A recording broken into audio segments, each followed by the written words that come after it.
और वो प्रयागराज में वो अपने ज्योति पांडे जी हैं, उन सबके मदर ने भी अपना टेंट, सिटी में टेंट लिया। सब लोग इनवाइट कर रहे थे, दीदी आ जाओ, आप लोग सब आ जाओ।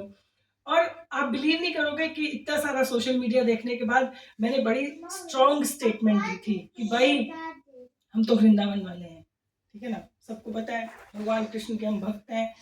तो हमारे यहाँ तो एक कहते हैं पग पग बद्री चार पग प्रयाग, ये एक बड़ी कविता है। हमारे बहुत प्रिय एक कवि हुए, बड़े सम्माननीय हमारे ब्रिज में, उनकी कविता मुझे याद नहीं है, पर इतना पता है कि वो कहते हैं कि पग पग बद्री चार पग प्रयाग, द्वार द्वार हरिद्वार।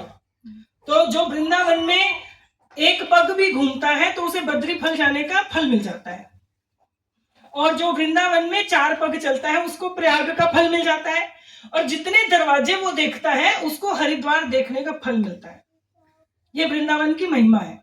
और आपको छोटी सी कथा भी सुनाऊं पुराण की, कि प्रयागराज को जब भगवान कृष्ण यहाँ से गए, हमारे प्रिय भगवान कृष्ण जब जाने लगे पृथ्वी छोड़कर, तो उन्होंने प्रयागराज को तीर्थराज का सम्मान दिया, आज से 5126 साल पहले, जब कलयुग आया। मतलब प्रयाग, कब प्रयागराज बना, तीर्थराज बना, ये उसकी डेट है।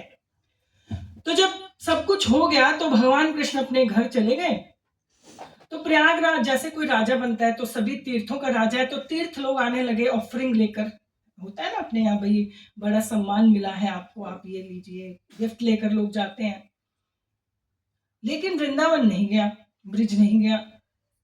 तो जो इतने हजारों लोग आए होते हैं ना, वो नहीं याद रहते व्यक्ति को, वो जो नहीं आए ना वो खलता रहता है। होता है ना, सारे रिश्तेदार आए, बड़ा एंजॉय किया, लेकिन जिसने एक ताना मार दिया वो सारा जीवन दिमाग में घूमता है। ये हमारी नेगेटिविटी को ऑब्जॉर्व करने की आदत है। अब प्रयागराज को भी ऐसा कुछ हो रहा था। तो प्रयागराज गए, सबसे पहले सबसे आसान तो जाना है कैलाश, क्योंकि वो पृथ्वी पे ही है। गए तो शंकर जी तो ध्यान में ही बैठ गए। उन्होंने कहा भैया इससे कौन बहस करेगा, अब ये राजा के साथ बहस करना बड़ा मुश्किल है। ब्रह्मा जी के पास गए तो ब्रह्मा जी अंतर्ध्यानी हो गए। सरस्वती माँ कहती है मैं तो जानती नहीं, तुम अपनी जो विपदा लाए हो विष्णु जी के पास जाओ। विष्णु जी ने तो अंदर आने के लिए ही मना कर दिया कि कोई पृथ्वी से आज मेरे पास आएगा ही नहीं।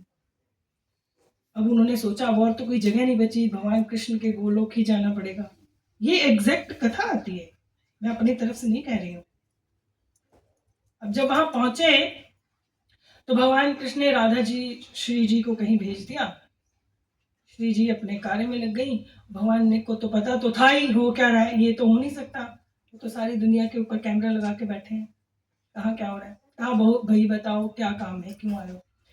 तो प्रयागराज तीर्थराज ने कहा कि भाई ऐसा है कि सब तीर्थ लोग मेरे पास आए, पता नहीं ब्रिज को क्या नाराज, जब लोग आपको डाउन करना चाहते हैं ना तो बहुत अच्छा बनते हैं पहले, पता नहीं क्या नाराजगी है। ये नहीं कहा कि बेहंकार है, कहा नाराजगी है जो नहीं आए। भगवान ने कहा भाई बात तो ठीक है, नाराजगी तो किसी बात की नहीं है, पर तुम ये सोचो कि तुम्हें पृथ्वी का मैंने राजा बनाया है, अपने घर का राजा थोड़ा बनाया है, वो तो मेरा घर है। ब्रिज जो है 282 किलोमीटर, वो पृथ्वी का टुकड़ा नहीं है, तुम्हें मैंने पृथ्वी का राजा बनाया, वो तो मैंने यहां से भेजा एक टुकड़ा, जाकर वहां लगाया है पृथ्वी के ऊपर जहां मैं रह सकूं, तुम्हारा उससे कोई लेना देना नहीं। तो कहने का अभिप्राय कि ब्रिज मंडल की ऐसी शोभा है। तो जो ब्रिजवासी होते हैं, जो ब्रिज में घूमते फिरते हैं, वो लोग तो यही कहते हैं किसी भी तीर्थ पे जाना हो कि भाई हमारी तो कोई ऐसी इच्छा नहीं है कि हमें जाना है, तो ऐसा ही कुछ हमने भी कह दिया। मैं तो अपनी बात बता रही हूँ, अपने अनुभव की बात बता रही हूँ, क्योंकि सब लोग यहाँ से प्लान्ड गए होंगे ना, कि टिकट कराई होगी, प्लान किया होगा, और सब लोग, आप सब लोग प्लान्ड गए हो, है ना, अच्छे से प्लानिंग से गए हो। यहाँ कोई प्लानिंग नहीं है, यहाँ प्रयागराज जाने की तो कोई दिमाग में नहीं है, क्योंकि हम लोग तो गए थे, नवरात्र थी, सभी को अगर पता हो या कुछ लोगों को नहीं भी पता कि गुप्त नवरात्रि माघ महीने में आती है, जो माघ महीने के शुक्ल पक्ष की प्रतिपदा से प्रारंभ होकर 9 दिन तक रहती है। तो हम तो माघ महीने की नवरात्रि को सभी देवियों को जो बंगाल, असम और त्रिपुरा में है और हैदराबाद में, हमने सोचा था कि 11 शक्तिपीठ करेंगे, हर रोज अलग अलग शक्तिपीठ पर जाकर माँ का हवन करेंगे, चंडी यज्ञ करेंगे। तो हम तो अपनी तरफ से नवरात्र करने के लिए गए थे। ऐसा प्लान बना तो बहुत सारी डिस्कशंस हुई, आम लोगों के साथ नहीं, महात्माओं के साथ, बड़े बड़े महात्माओं के साथ ऐसी ऐसी डिस्कशन हुई जिसमें भगवान भी इन्वॉल्व हो गए। मतलब मैं तो अपनी यात्रा का अनुभव बता रही हूँ।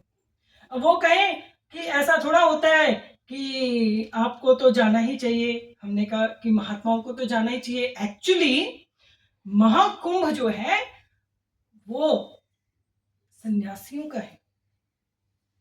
गृहस्थ लोग बाद में जो सन्यासी जब स्नान कर लेते हैं, जितने भी अखाड़े तो अब बने हैं, पर वैदिक काल से बाद में उसमें स्नान करते हैं, इसलिए कि ताकि उन्होंने जो जप तप किया है, उनके शरीर से जो जल लगकर आया है उसमें हम भी स्नान कर सके।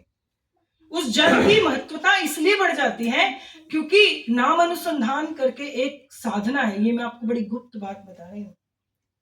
उस साधना से शरीर जो है योगी का, उसमें वो मंत्र चलने लगता है, हर एक सेल में चलने लगता है। ट्रिलियंस ऑफ सेल होते हैं फिजिकल बॉडी में, और जब आप उसमें डिप करते हो किसी भी जगह, जल में ये शक्ति है, जल के अंदर एक शक्ति है, जानते हैं वो क्या?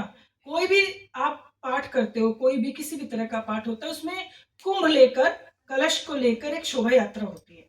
आपने देखा होगा भारत में हमेशा कोई भागवत रखनी है, कुछ रखना है, जैसे ही पूजा प्रारंभ होगी तो एक तरफ एक कलश में जल भरकर रख दिया जाता है।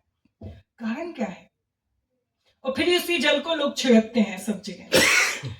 उस कारण को समझिए कि जल के पास साइंटिफिकली